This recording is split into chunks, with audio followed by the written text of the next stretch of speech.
Hello, today I'm dealing with the steering wheel and the steering column on this 1977 GMC Vandura.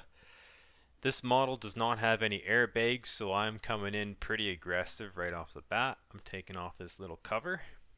It's going to let me then take off this circlip that's retaining this nut.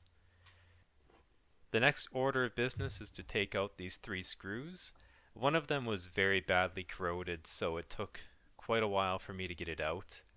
These screws also have these odd little plastic pieces, plastic spacer type things, and that's what the screw looks like.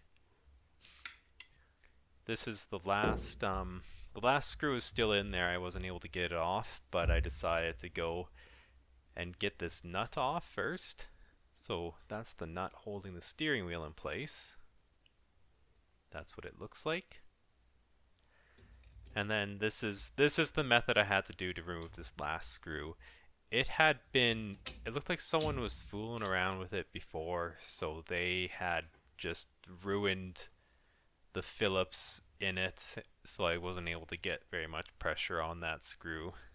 But the vice grips helped me get it out. I was able to remove the screw. That's the little top bit that the screws went through. Beneath it is this plate in my right hand.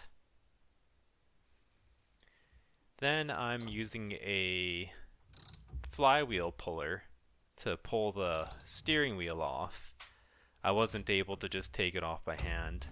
It really didn't take much. You saw it right there. It just pops off at very little provocation.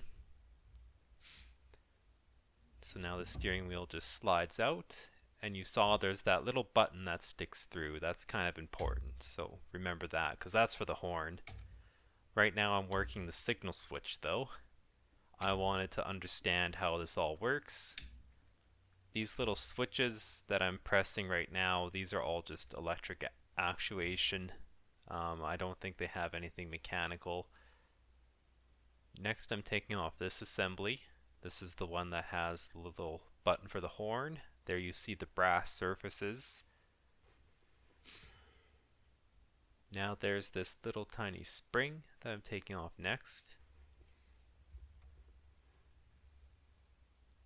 Now I'm going to try and take this assembly out. So at this point, what I should have done is, you see there's a barrel around this whole thing. I should have taken that barrel out after removing the levers. For some reason I didn't do that though. I just didn't know that was the right method. But everything will be easier if you remove the levers and then remove the barrel. So instead of doing that, I'm struggling and I'm doing this the hard way. So right there I've got my turn signal lever. Within it, it has some electrical leads that lead to switches. So I've pulled those leads so that they have some slack so I can get it out. But I wasn't able to free it entirely, so that's why you see me undoing these screws holding this turn signal switch assembly in place. These are the screws. This is what they look like. They're shoulder screws.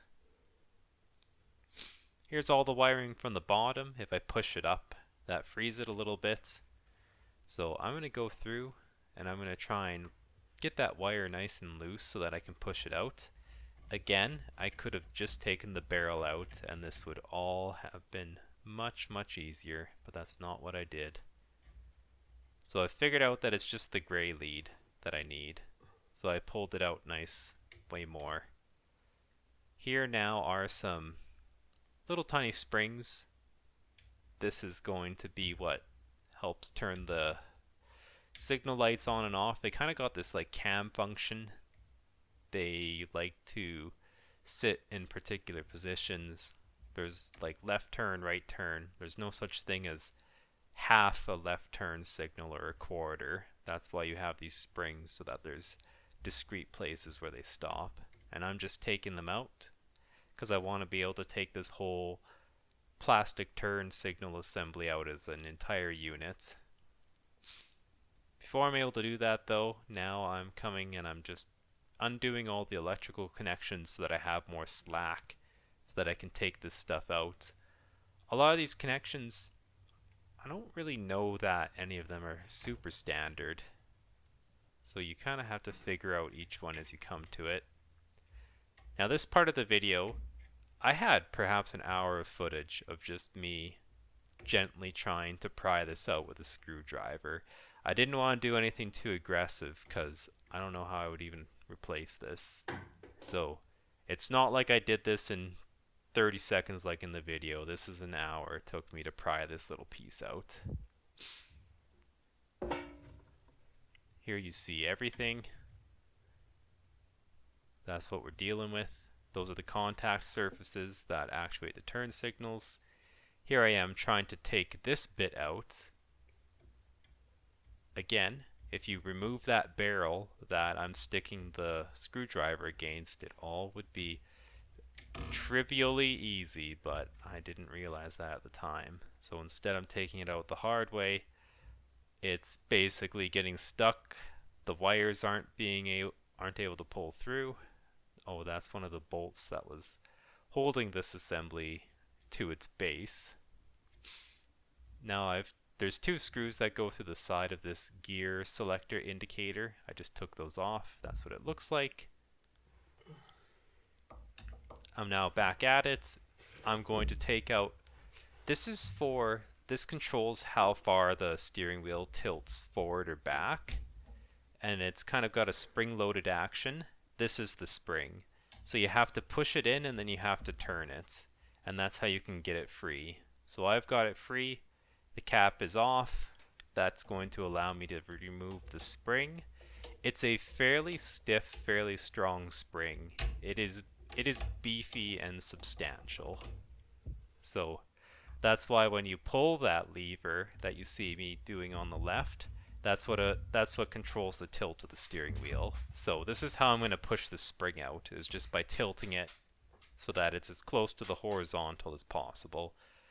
The spring kind of tapers to a point at the lower end. Now, I suppose this would all be for like the upper bearing of the steering wheel. There's a piece that you see me screwing off. It didn't have anything that I could really grab onto, which is why I had the vice grips on it. And then there's also this expansion collar. There's a little split in it. So that's what was going against the bearing. So that's out. Now you see there's some wobble in this. That's because I've now loosened the bearing, and I'm taking out basically the cone that the bearings run on. There you see it there with the little race. Back to the electrical. I took the electrical tape off the leads they spliced. That's going to let me pull this through.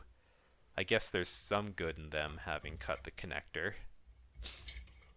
So that's all through, and then I'm just going to remove this gray wire from its connector.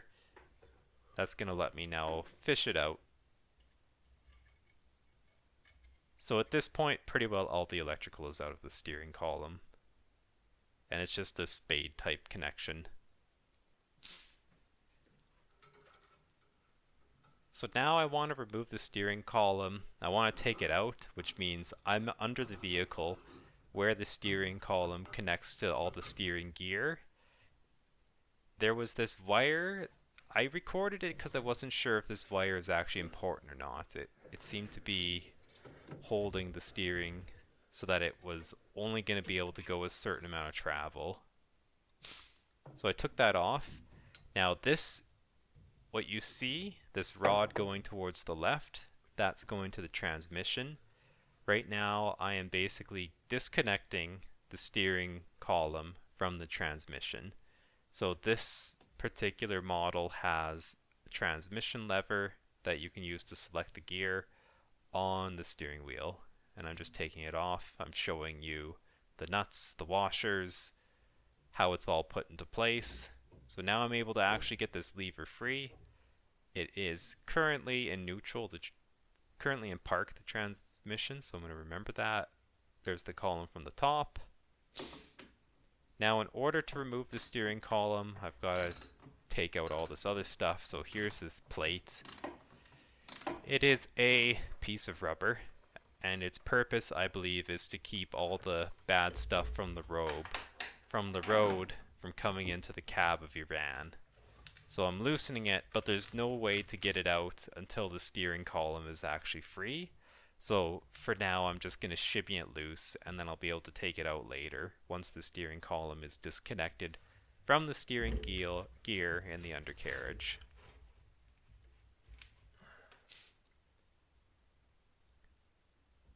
Now I'm just going along and trying to disconnect everything that I can. Those are some of the screws that I took out. The steering column it's got a few things connected to it. You'll just have to take those off, obviously, before you can take the steering column out.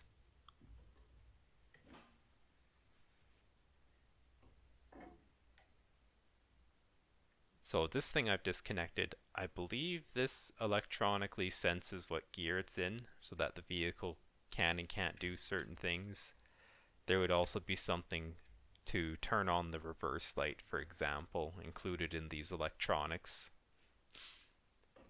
Now this is the main point of connection for the steering column. So if I want to get the steering column off, I have to take these bolts out. So that's what I'm doing. And you'll see once I get the bolts out, then the steering column can just basically flop down. You see it's entirely free now. So there is only a part at the bottom where it's connected to the steering box and it's splined there. So I'm going to have to deal with that next because I can't get the column out as it is. So this is where that connection is. There's this like splined bit, and there's also this rubber yoke. The nut was on there tight, so you see me here using a snipe on the wrench to loosen the bolt. This was another instance where I had quite a bit of footage because this bolt was pretty stubborn, but I'm just so afraid to ruin anything because I don't know how I would replace the parts. It ended up being that the splines were rusted into their housing and I wasn't able to just pull the column out. Even when loosing, it's got like a collar that tightens around it. So I ended up having to take the housing that the splines go into off as well. That's what you see me doing here. At every step I thought if I could just remove 2 bolts, maybe it'll go. Nope, I have to remove everything. This view, by the way, that was from the top, looking down. So now that I've got that bottom part loose, my steering column comes free, and then I can take it out of the van and I can work on it on my workbench. So that shows you everything that I've taken out. So I started taking the steering column apart by first removing this circlip, I guess, or E-clip I think they might be called. That's going to let you loosen this collar. Now I wanted to actually take this is what I meant, the splines were stuck in there pretty good. So I think I'm going to have to use some anti-seize on that when I reassemble it. But with the gear puller I was able to remove it. Now I'm going to be taking off the bottom bearing. You can see that I'm able to kind of pry it out.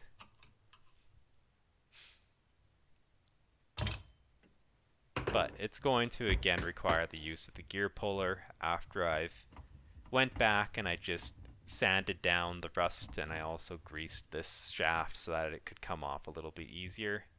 There you see I've removed that bottom bearing with the gear puller. That's what it looks like. Or it might just be a seal. No, that seems like a bearing.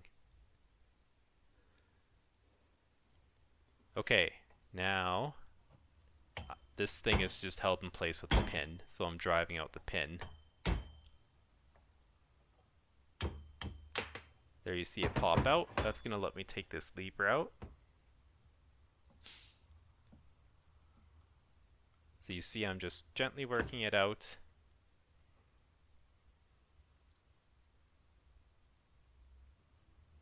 And that's how the pin would have went into place.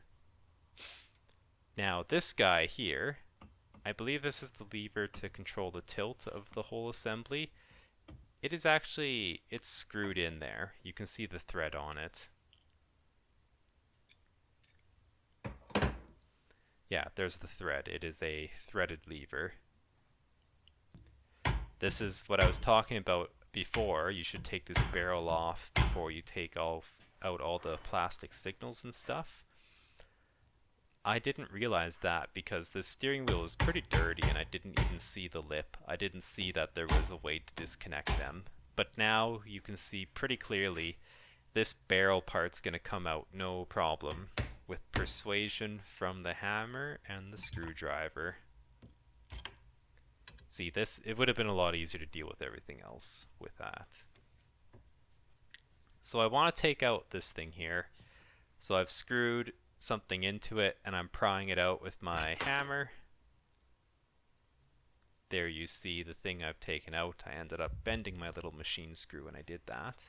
I didn't want to pull on the lever because I didn't want to break the lever. Now there's this pin that I'm going to drive out to. That's what was holding it in place. With that pin free, I can now take this out. The top bearing and its housing. You've got these sectors kind of controlling what you can set the steering wheel to, what heights, so that it'll snap to a discrete height. There's another view of it with the bearing, the double bearing, and those toothed sectors. Now I've got this part. Suppose you could call it a universal joint. And you're able to just pull it all the way out so you can see the actual steering shaft, and then the splines will be at the far end. There they are.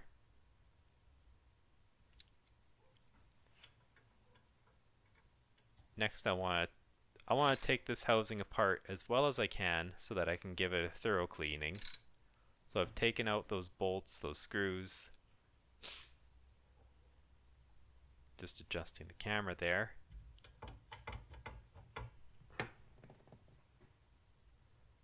And then that comes out pretty easily. It's a nice cast aluminum piece. Then there's a circlip. You saw I just removed that. That's what it looks like. Now I'm prying out the spacer type thing, or little washer.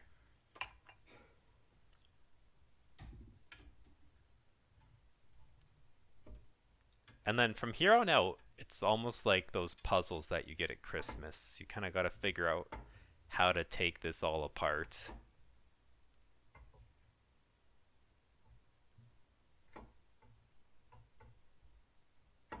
So you see me I'm trying different things. I'm twisting it, I'm pulling on it. I'm just trying to figure out how to get this assembly out of its housing. Like all the best puzzles, the answer is to just hammer it out though. So I'm just giving it light taps.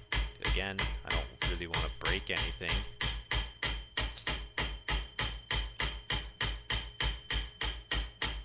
Once I've tapped it past a certain point, then I can't hit it with the hammer. And I just needed it to drive it just a few millimeters further with one of my pin drivers. Then I'm able to take this internal tube out. Show you it here. This is what it looks like.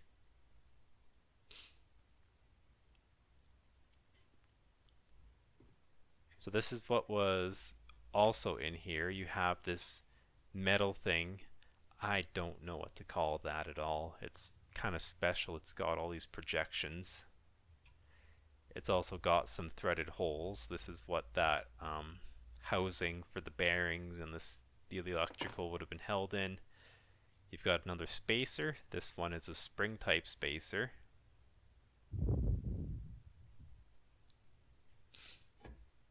Then you've got this bell housing that comes off in a certain orientation. That's what it looks like.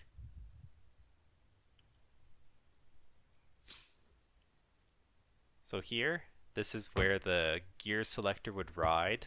So they've made this a replaceable component. I'm going to just take it off and clean it. It's held in place with these two screws, so all I have to do is undo those screws, and then I can take the plate off.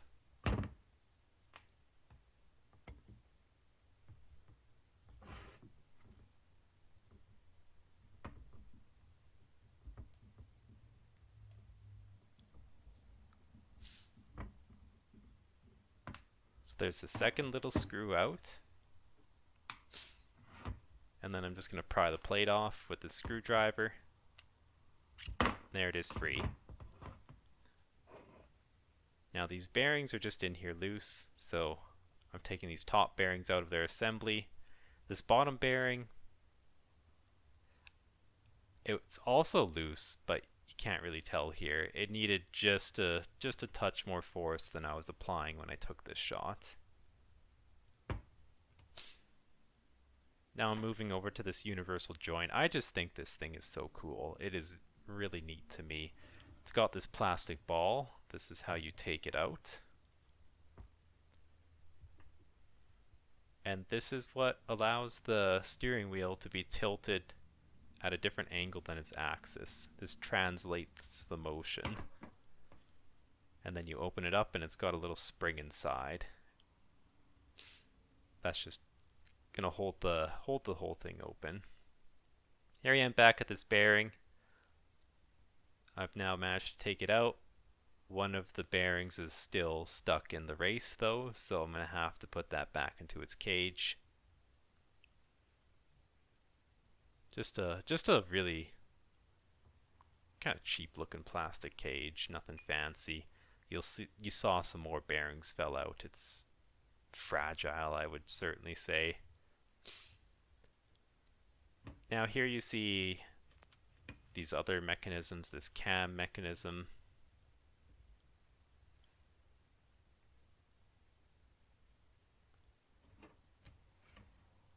And there's a couple springs that are supposed to be retaining things in here. I found the grease was so bad though that things were getting pretty stuck. I don't know how effective some of the lighter springs would have been.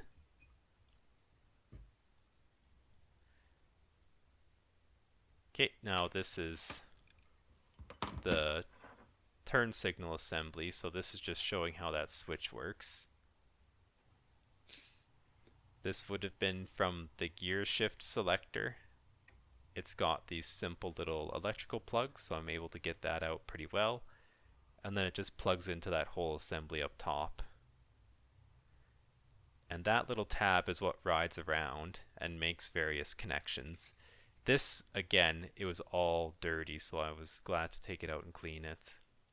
Here I've got the electrical assemblies you saw earlier. This is a little indicator light. You see the little light bulb there, and its housing, and its shield, and everything else.